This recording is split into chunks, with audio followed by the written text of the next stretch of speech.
میرے پیارے دوستو، السلام علیکم۔ کیا آپ نے کبھی سوچا کہ میں اور آپ شاید کسی اور دنیا میں بھی ہوتے ہوں، یا یہ کہ زمین کے علاوہ بھی کوئی اور سیارہ یا ستارہ ہو کہ یہاں پہ زندگی بستی ہو؟ اللہ تعالیٰ تو خالق ہے، وہ تو سب کچھ کر سکتا ہے۔ تو کیا اللہ تعالیٰ نے ہمیں کہیں ایسی بات بتائی ہے کہ ہمارے علاوہ بھی اور کوئی دنیا ہے کہ جہاں پہ زندگی بستی ہے؟ چلیں آج اس کے بارے میں تھوڑا سوچتے ہیں۔ ویسے تو ہم سب کو واقعہ معراج کا علم ہے، وہ بھی ایک دنیا تھی جسے آج سائنس مان رہی ہے، لیکن اس پر ہم آگے چل کر بات کریں گے۔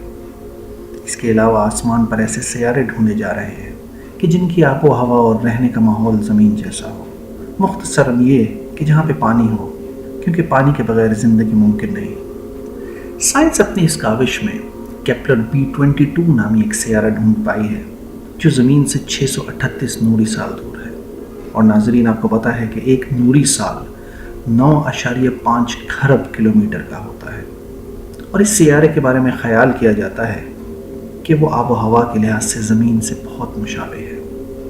لیکن دوستو، ان سب باتوں کو چھوڑ کر سب سے پہلے ہمیں یہ دیکھنا چاہیے کہ ہمارا اللہ خود فرماتا ہے کہ میں نے ایسی زمینیں بنائی ہیں کہ جہاں پہ زندگی ہے، تو کم از کم ہمارا ایمان کا یہ حصہ بن جائے گا کہ اللہ نے دوسری زمینیں بھی بتائی ہیں کہ جہاں پہ روح بستے ہیں۔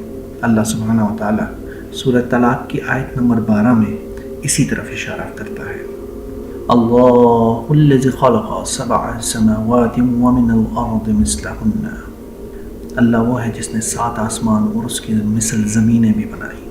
قدیم مفسرین میں سے صرف ابن عباس ایسے مفسر ہیں، ابن عباس رضی اللہ تعالیٰ عنہ، کہ جنہوں نے اس دور میں اس حقیقت کو بیان کیا تھا کہ جب آدمی اس کا تصور تک کرنے کے لیے تیار نہ تھا کہ کائنات میں اس کے سوا کہیں اور بھی ذی عقل اور ذی روح مخلوق بس سکتی ہے۔ آج اس زمانے کے سائنسدانوں تک کو اس امر میں ابھی تک شک ہے، گویا کہ 1400 برس پہلے کے لوگ اسے بآسانی باور کر سکتے ہیں۔ اسی لیے ابن عباس رضی اللہ تعالیٰ عنہ عام لوگوں کے سامنے یہ باتیں کہتے ہوئے ڈرتے تھے کہ کہیں اس سے لوگوں کے ایمان متزلزل نہ ہو جائے۔ امام تفسیر مجاہد رحمۃ اللہ علیہ فرماتے ہیں کہ ان سے جب اس آیت کا مطلب پوچھا گیا تو انہوں نے فرمایا، اگر میں اس کی تفسیر تم لوگوں سے بیان کروں تو تم کافر ہو جاؤ گے، اور تمہارا کفر یہ ہوگا کہ اسے جھٹلاؤ گے۔ قریب قریب یہی بات سعید بن جبیر سے بھی منقول ہے کہ ابن عباس نے فرمایا، کیا بھروسہ کیا جا سکتا ہے کہ اگر میں تمہیں اس کا مطلب بتاؤں تو تم کافر نہ ہو جاؤ۔ تاہم ابن ابی جریر اور ابن ابی حاتم اور حاکم نے شعب الایمان اور کتاب الاسماء والصفات میں بہقی نے ابو الضحیٰ کے واسطے سے بالاختلاف ابن عباس کی تفسیر نقل کی ہے۔ ان میں سے ہر زمین میں نبی ہے تمہارے نبی صلی اللہ علیہ وسلم جیسا، اور آدم ہے تمہارے آدم جیسا، اور نوح ہے تمہارے نوح جیسا، اور ابراہیم ہے تمہارے ابراہیم جیسا، اور عیسیٰ ہے تمہارے عیسیٰ جیسا۔ یہ تفسیر حضرت عبداللہ بن عباس رضی اللہ تعالیٰ عنہ کی ہے، یہ حدیث مبارک نہیں ہے، لیکن یہ ان کی تفسیر ہے۔ اس روایت کو ابن حجر نے فتح الباری اور ابن کثیر نے اپنی تفسیر میں بھی نقل کیا ہے، اور امام ذہبی نے فرمایا ہے کہ اس کی سند صحیح ہے، البتہ میرے علم میں ابو الضحیٰ کے علاوہ کسی اور نے اسے روایت نہیں کیا، اس لیے یہ بالکل شاذ روایت ہے۔ بعض دوسرے علماء نے اسے کذب اور موضوع قرار دیا ہے۔ ملا علی قاری نے اس کو موضوعات کبیر کی صفحہ نمبر 19 میں موضوع کہتے ہوئے لکھا ہے کہ اگر یہ ابن عباس ہی کی روایت ہے تب بھی اسرائیلیات میں سے ہے، لیکن حقیقت یہ ہے کہ اسے رد کرنے کی اصل وجہ لوگوں کا اسے بعید از عقل و فہم سمجھنا ہے، ورنہ بجائے خود اس میں کوئی بات بھی خلاف عقل نہیں ہے۔ چنانچہ علامہ آلوسی اپنی تفسیر میں اس پر بحث کرتے ہوئے لکھتے ہیں کہ اس کو صحیح ماننے میں نہ عقلاً کوئی چیز مانے ہے اور نہ شرعاً۔ مراد یہ ہے کہ ہر زمین میں ایک مخلوق ہے جو ایک اصل کی طرف اسی طرح رجع ہوتی ہے جس طرح بنی آدم ہماری زمین میں حضرت آدم علیہ السلام کی طرف رجع ہوتے ہیں، اور ہر زمین میں ایسے افراد پائے جاتے ہیں جو اپنے ہاں دوسروں کی بنسبت اسی طرح ممتاز ہیں جس طرح ہمارے ہاں نوح علیہ السلام اور ابراہیم علیہ السلام ممتاز ہیں۔ قرآن کی آیت اور حضرت عبداللہ بن عباس کی تفسیر نے ہمیں یہ تو بتا دیا کہ اس دنیا کے علاوہ بھی دنیایں ہیں۔ اب ہم تھوڑا سائنس کی طرف چلتے ہیں کہ سائنس اس زمین کو ڈھونڈنے میں کہاں تک پہنچی ہے۔ اور وہ کیا تحقیق کر رہے ہیں۔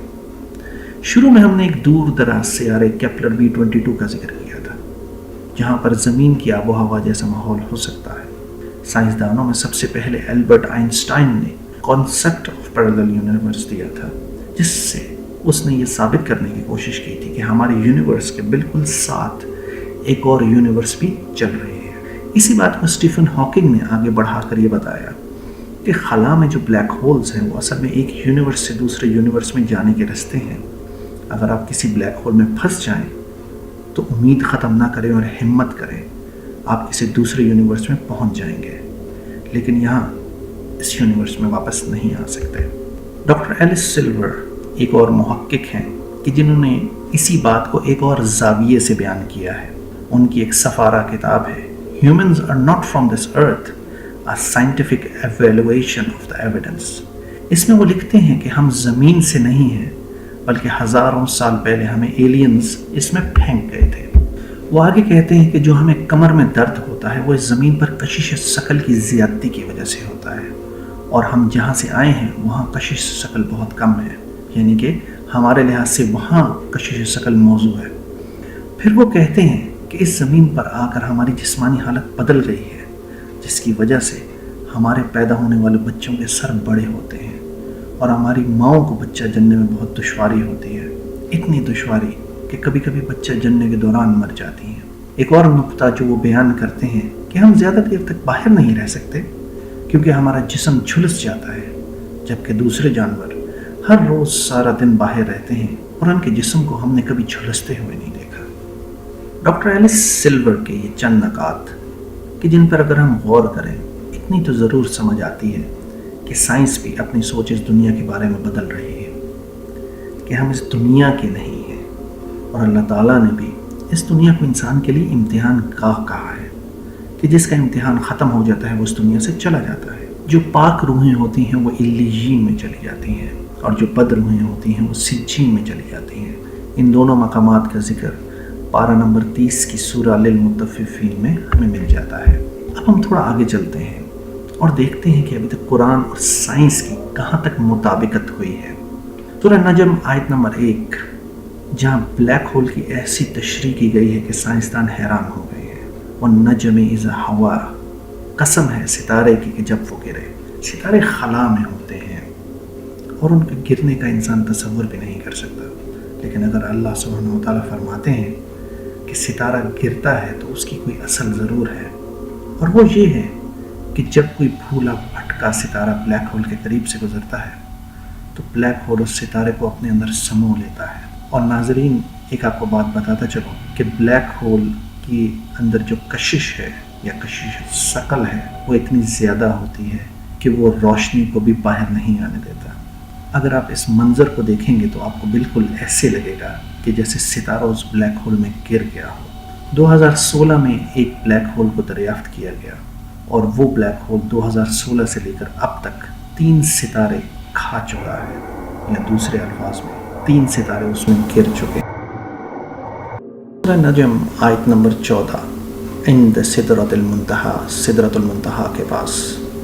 سدرہ بیری کے درخت کو کہتے ہیں، یعنی کہ بیری کا درخت یا بیری کے درخت کی طرح، اور سائنس اس بات کو ثابت کر چکی ہے کہ بلیک ہول کی شکل اوپر سے چوڑی اور نیچے سے تنگ ہوتی ہے، جیسے بیری کا درخت اوپر سے بہت چوڑا ہوتا ہے لیکن تنے کی طرف سے تنگ ہوتا ہے۔ پھر آگے سورہ نجم آیت نمبر 16 میں اللہ سبحانہ و تعالیٰ فرماتے ہیں اذ یغشی السدرۃ ما یغشی، جبکہ سدرہ کو چھپائے لیتی تھی وہ چیز جو اس پر چھا رہی تھی۔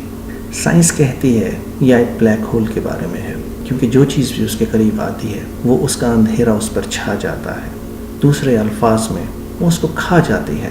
اور بلیک ہول کی ایک یہ بھی خصوصیت ہے کہ وہ روشنی کو بھی نہیں نکلنے دیتی۔